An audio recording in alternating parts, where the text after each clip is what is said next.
क्या आप जानते हैं कि फरिश्तों के सरदार जिब्राइल अलैहिस्सलाम को अल्लाह ताला ने कब पैदा फरमाया था और आपको किन किन ताकतों से नवाजा था? अगर नहीं तो ये वीडियो आपके लिए ही है, इसीलिए इसे पूरा देखें। अल्लाह रब्बुल इज्जत ने करोड़ों साल पहले ये दुनिया बनाई थी और इसमें 3 मखलूकात ऐसी है जिन्हें अल्लाह रब्बुल इज्जत ने अक्ल के अलावा भरपूर ताकत से भी नवाजा है। ये मखलूक है इंसान, जिन्नात और फरिश्ते। जिन्नात और इंसानों को अल्लाह रब्बुल इज्जत ने खुद फैसला करने का इख्तियार दिया है। वो चाहे तो कोई चीज मान ले या ना चाहे तो न माने। वही फरिश्तों में ऐसा नहीं है। अल्लाह ने फरिश्तों को भरपूर ताकत और अक्ल अता फरमाई है, लेकिन फरिश्ते कभी भी अल्लाह के हुक्म से इनकार नहीं कर सकते, क्योंकि अल्लाह ताला ने इन्हें पैदा ही इबादत और फरमाबरदारी के लिए किया है। यही वजह है कि जिन्नात और इंसान दुनिया में आजमाइश के लिए है, जबकि फरिश्तों में ऐसा नहीं है। फरिश्तों को अल्लाह ताला ने इंसानों और जिन्नातों से पहले पैदा किया था। जैसे इंसानों में पहचान और रुतबे के लिहाज से दर्जे है, बिल्कुल वैसे ही फरिश्तों में भी है। वैसे तो इनकी तादाद इतनी ज्यादा है कि इंसान की सोच ही खत्म हो जाए, लेकिन फरिश्तों के भी 4 सरदार फरिश्ते हैं,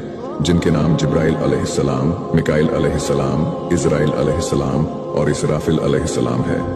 इन चारों फरिश्तों में हर एक की अपनी अपनी जिम्मेदारी है, जिसे वो लगातार निभा रहे हैं। लेकिन इन फरिश्तों के भी एक सरदार है और उनका नाम है हजरत जिब्राइल अलैहिस्सलाम। जिब्राइल अलैहिस्सलाम अल्लाह रब्बुल इज्जत के बहुत करीबी फरिश्ते हैं और अल्लाह को जिब्राइल अलैहिस्सलाम से काफी मोहब्बत है। इसलिए अल्लाह ने अपनी मुकद्दस किताब कुरान पाक में ये फरमा दिया है कि जो शख्स जिब्राइल से दुश्मनी रखेगा वो अल्लाह से दुश्मनी रखेगा। जिब्राइल अलैहिस्सलाम के पास कयामत तक अल्लाह के नबियों तक पैगाम पहुँचाने का काम सौंपा गया था। जिब्राइल अलैहिस्सलाम को अल्लाह ताला ने तमाम मखलूकात के बनाने से पहले बनाया था, जब न ये दुनिया थी और न आसमान और न ही इस कायनात का कोई नामो निशान था। तब अल्लाह रब्बुल इज्जत ने जिब्राइल अलैहिस्सलाम को बनाया था और कहा था कि ये जिब्राइल, मैंने जन्नत और जहन्नुम बनाए हैं अपनी आने वाली मखलूक के लिए, जाओ जाकर देखो। जिब्राइल अलैहिस्सलाम ही वो पहली मखलूक है जिन्होंने जन्नत और जहन्नुम देखा है। आप ही वो फरिश्ते हैं जिन्हें जमीन पर सरकश और नफरमान जिन्हों की फौज से लड़ने के लिए भेजा गया था, जो कि जमीन पर फितना फसाद मचा रहे थे। जिब्राइल अलैहिस्सलाम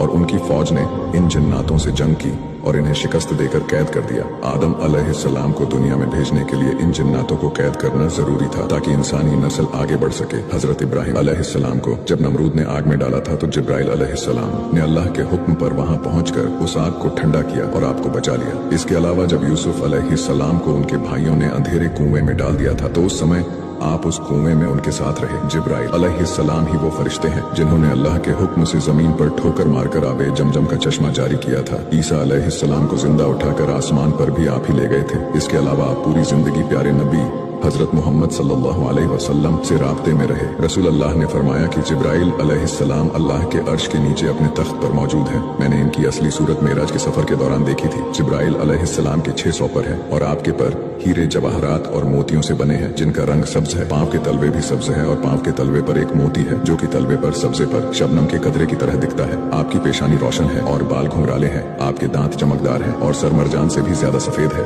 जिब्राइल अलैहिस्सलाम ने हर एक पैगंबर को देखा और उनसे बातें और मुलाकात की और उन्हें रास्ता दिखाया। अल्लाह और अंबिया इकराम के दरमियान राब्ता रखा। जब हजरत आदम अलैहिस्सलाम को अल्लाह रब्बुल इज्जत ने सबसे पहले बनाया था, तब आप भी अल्लाह से सीधी बात कर सकते थे। लेकिन जब आपको जन्नत से निकाल कर जमीन पर भेजा गया, तब ये राब्ता खत्म हो गया और जिब्राइल अलैहिस्सलाम अल्लाह का कलाम आप तक पहुंचाने का जरिया बने।